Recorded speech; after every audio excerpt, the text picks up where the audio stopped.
Welcome back for another Move to CEO, a Move TV from Move to CEO. My name is Tessa. I'm a marketing strategist, and this is Kai. She's a business coach, and we're answering questions, marketing questions. We have business clinics where people are always asking questions, and we can't get them all out there. And so we have a cup of questions here. It's a cup of questions for us to cover. If you have a sales or marketing question, you want us to answer it, just let us know in the chat and we'll do our best to get to as many of them as we can for today. And the first one, oh, of course, that's one I pick. I have 2.5 jobs. Poor thing. I have 2.5 jobs. I want to start my own business instead, but don't have the capacity to do it. Where should I start? Ooh, this is a good one. You have 2.5 jobs, so you're already overworked. They're not fulfilling you, which is why you're thinking about doing another job. And hopefully building that business will get you the one income you need versus the 2.5 that you're struggling with. So how do you start it? Well, here's the first thing is, what do you want to do? I think a lot of people think of this, and I actually know the person who asked this question, which is why it's in here, so we can tag her and let her know.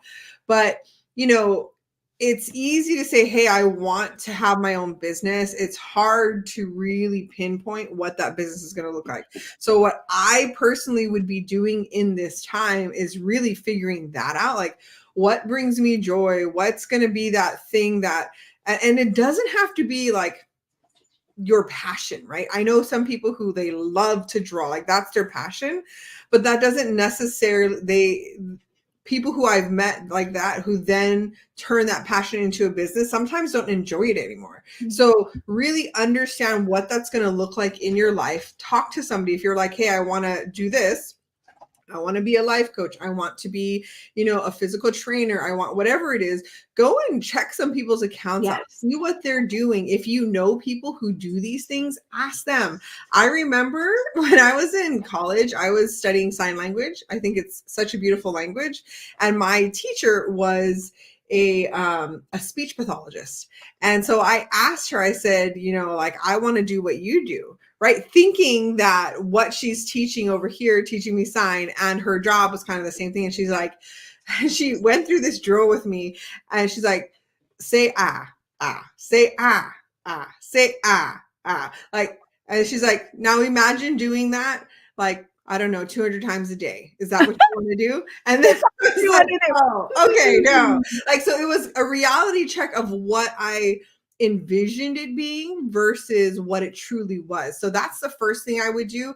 And that is something that you can do on your weekend. You can do at night. It can be around your schedule versus like, I don't have the time to do it. I think a lot of times we get stuck in the mindset of I don't have time, but you actually haven't figured stuff out yet. So a lot of people, what they'll do is like, I want to have my own business. I'm going to quit these jobs and I'm going to go and start my own business. And then they realize actually there's a lot of stuff that I still have to figure out that I could have been doing while an income is coming in without the stress and pressure of just forcing it. And then actually, like, okay, I got to go back and get a job and feeling like they failed. When the reality is there's a lot that can happen before you even bring in the first customer. Mm-hmm.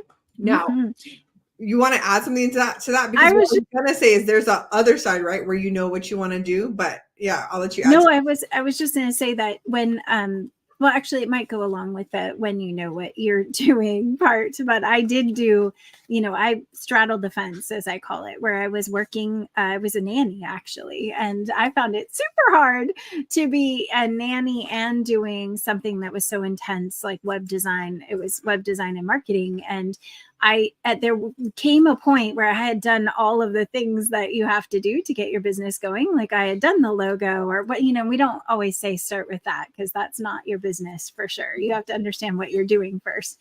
But I got all the things done. And then when I was ready, I could tell that it was time to switch because my business was growing more it was more demanding and I had to, or else I wasn't going to be able to do it anymore like that. Yeah. Right.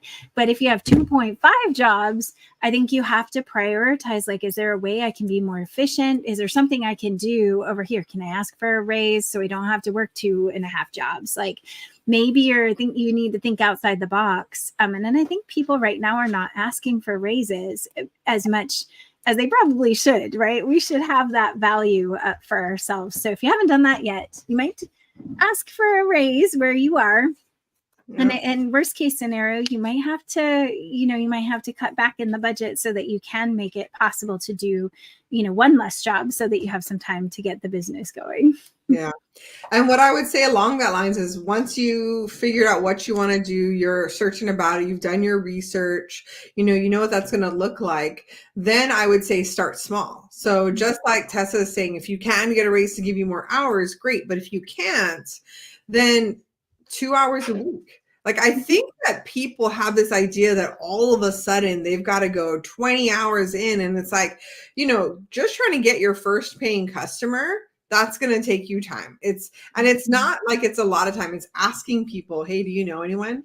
It's, and some of it is just networking. So what you're already doing on your phone, where you're scrolling through social media, you can find comments and groups that you can join and start to get information and see if you can trade services with somebody. And that could take, 1 hour time to find somebody to trade services with, maybe 2, and then the 1 hour actually doing it to make sure, hey, I like this. Is it valuable? Get some feedback on it, hone the skill. And when you build up the confidence, because a lot of it is, some people are great at what they do, but they don't have the confidence to sell it.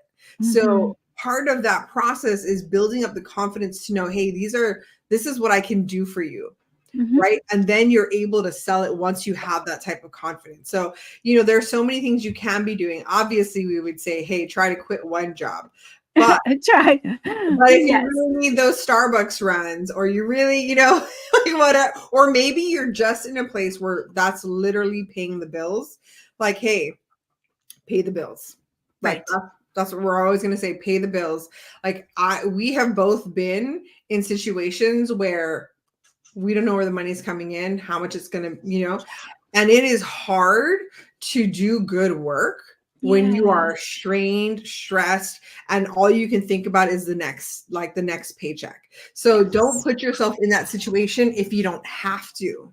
Right. Yes, absolutely. Absolutely. And like you said, find somebody or, a couple clients to make sure that this is what you want to do. I had one gentleman, he's like, I want to run my own business. And the first web design contract that he did, he's like, I don't want to do this anymore. He's still sticking with it, but it is hard. The first couple times that you do anything as your new business, it's a learning process. So you have to give yourself some grace and some, space to be able to kind of figure it out. And then always have a mentor. Like, if it's something where you can go find, if it's web design and you came to me and said, I'm trying to get my business. Actually, the first couple assistants I had, they came, learned, and, basically told me from the beginning, like, I'm really interested in this industry. Is it possible for me to kind of shadow you and see if I like this?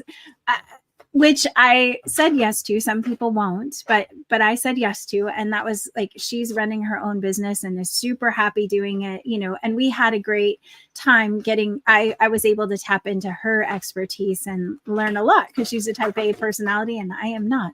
But at the same time, it's really sad if someone comes to you and they leave you. So, just be gentle to the people that you come, that your mentors. Yeah. For sure. But I definitely think, like, learning from somebody. I worked for agencies when I first started doing web design and marketing. I worked for an agency. They paid my bills. I was learning. And then eventually I moved out onto my own. Yeah, that's a great way to do it. Because it's the delivery of a service. But on top of that, when you own your own business, now you're selling and you're networking and you're trying to be the brand, right? And that's not easy. So if there is a way to get in as an intern or as, just get into working with somebody else, that's going to make a big difference. So and follow us, because we have groups that you could kind of tap into and get that support that you need for sure. So number two, well, I guess we have a lot, but this one that I just pulled, I have trouble getting enough sales. Any ideas? Oh, I mean, Money. Today's a money theme. Yeah, it sounds like it, right? Well, Tessa, I'll let you start with this one. Well, I think that it's important to see how you're making sales now. So, how are you, what does work? What worked? What got you there? And what kind of characteristics can you see about that? Was it a referral? Was it, someone that just randomly found you on your website? Like, what has worked? And then maybe we can do more of what that was, right? If it's networking and referral, are you asking every person that you work with, can you give me a referral? Can you give me a review or a testimonial? Those are great ways to increase your sales. Yeah. But can you do more of what's working? And also you can automate some pieces so that your sales process can run better without you. A lot of people try to do everything, and I'm so guilty of this. I try to be all things. I'm personally talking to the people. I'm personally sending these emails. Like, is there any way to automate it so you can do more with less time, which increases your sales because you're being able to reach more people? Yeah. Those would be my two good things. Yeah, and I would say diving into that's perfect. But if we're to dive into that even deeper, it's understanding what your process is. So what's working, but also understanding what is the process. So if you say somebody randomly found you on their website, how did they find you? Was it from a link on your email? Then how did they get into your email? Was it from your Instagram page? Was it from you went to a networking event and you happened to give out your business cards? Being able to understand how you got someone to the sales process, like to the conversation, will help you to understand where the gap is. So for example, if I go to a networking event, I give my card out. And then from that, I have these follow-up conversations that happen. And from that follow-up conversation, that's where maybe the sale happens, right? Because they're like, man, that was such a great conversation. I'd love to hire you on to do this, or would you mind doing this?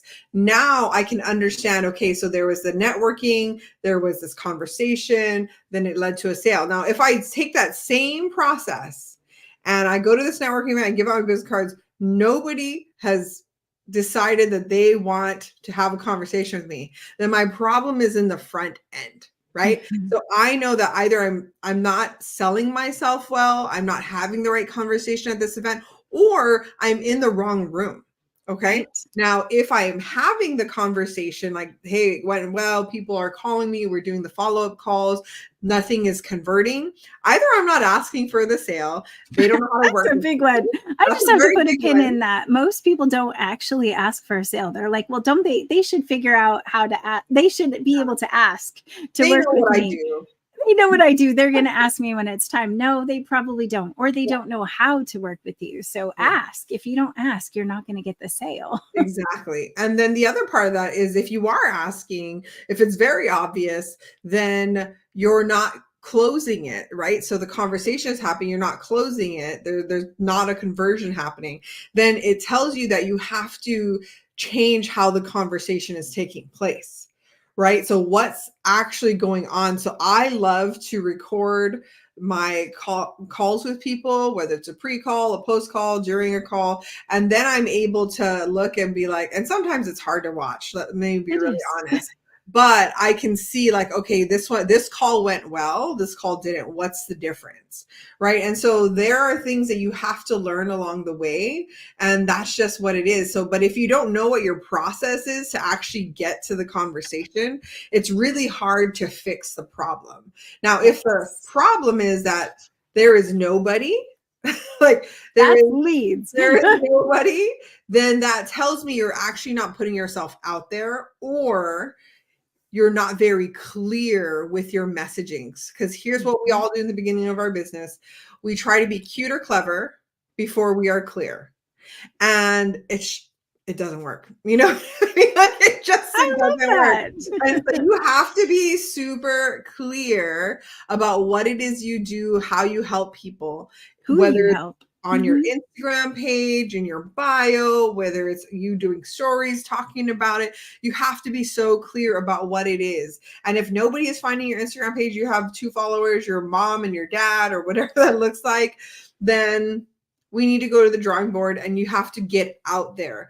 You know, go back to the old school ways of networking, going to an event. I know we're so used to being online, but there are also online events that you can be a part of. And when I say be a part of it, I don't mean just attend. I mean, have conversations that are leading you down the right path, whether it's conversation like, hey, I'd love it if you would follow me. I'd love your support following my channel. I'd love it if you know anybody who, you know, needs my services, you know, whatever it is. Obviously don't be like weird about it, but create real relationships that are actually going to benefit you in some way, right? You bring value to them and they can bring value to you. It doesn't need to be suck, suck, suck or give, give, give. It can be a two-way street. I love it. That's perfect. Excellent. Okay, so I feel like my task list is too long. How do I figure out what to prioritize? That's Kai. Help with that one. I think I have about 100 tasks all the time. Quite similar to the sales conversation, believe it or not, because if you have a really long task list, my first question would be like, can you show me your task list? Because then I'd be looking at it and being like, what is all this stuff? Oftentimes, what is all this stuff is fluffy stuff. It's like an influencer said this coach online is doing this other person told me about this. So you're kind of being bombarded by all the ifs, you know, shoulda, coulda, woulda kind of stuff. And you're like, I have to do this in order to move my business forward. Now, what really is your business? You need to get in front of people. You need to have people buy. And then you need to deliver a service. And then you need to get in front of people, have them buy, deliver a service. Those are the 3 things you need to do in your business. Look at your list and tell me how many of those things actually have anything to do with those 3 things. Because oftentimes we're getting bogged down by, they're the things that we can do and it would be nice to do. Like, yes, it'd be nice to have a nice website. It'd be nice to have better copy. But the reality is, unless you are going after big, giant investors or corporate clients, none of that stuff actually matters. Like, let's be really honest. Relationship building is where it's at.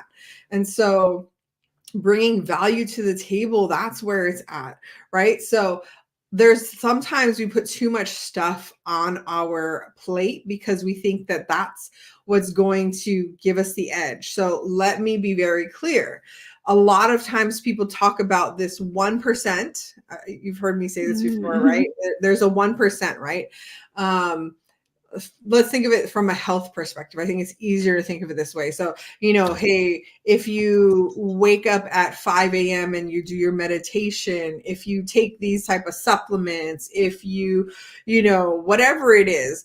Now, there is a reason for that because maybe that helped give them the edge. But here's the thing. If I'm an Olympic swimmer and I'm swimming or let's just say I'm a swimmer and I'm swimming in a pool and I'm like, man, I want to be a faster swimmer. I know that they shave their leg hairs. So I'm going to do that because that's going to make me faster. And then you shave your leg hairs. Yeah, maybe it gave you the edge of your like 0.2 seconds faster. But if I'm not actually working on my strokes, if I'm not getting stronger, if I'm not doing the necessary work, it doesn't matter.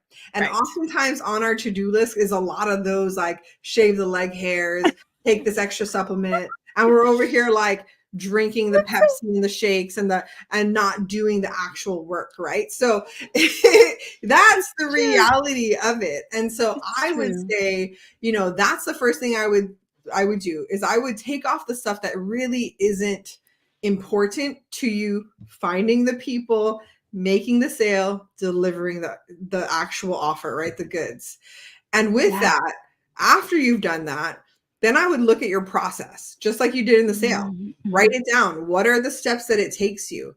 Because now you can see where things need your attention, right? So in that lead generation piece, when we're talking about the sale, I could see that I needed to pay attention to my conversation, my closing conversation, because I was getting a lot of the calls, but it wasn't turning into conversions. So that means that conversation needs help. This is where I focus my task.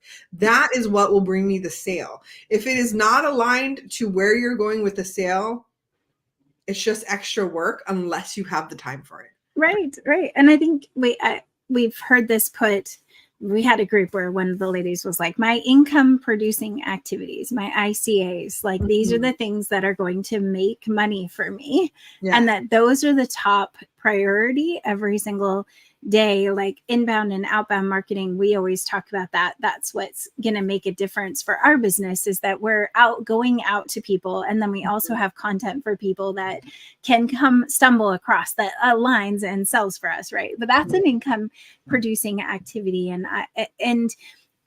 if you don't have those on your list and you're so busy in your business, like I have this person I have to train, you just get caught up in the day-to-day, like doing in your business, like replying to emails. That can take so much of my day, just replying in emails only. And so Kai knows I have blocked time that I check emails like 2 times a day, and I don't check it all the time because that distracts me and adds more to my task list, honestly.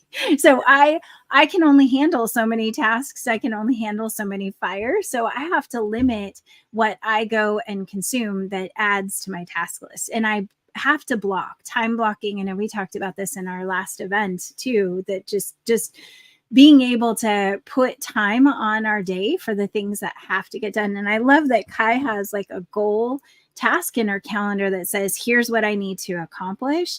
And I found an app that can do it on your phone. Ooh. And it saves it to my screen. Ooh, I like and it. It's large. I was all bragging about Duolingo had a big, icon like that. But every time now I have my at least top 3 that are being featured. It's called a focus list. And if you're interested, but you can do it with reminders. I learned you can do the same thing, but it only shows 2 tasks and I need like 3 because I have to accomplish at least 3 things, my top 3. If I can't get those done, then I can't make the money. So, right. I think honestly, what can you delegate? Also, like what can you give to somebody else that you don't have to be doing?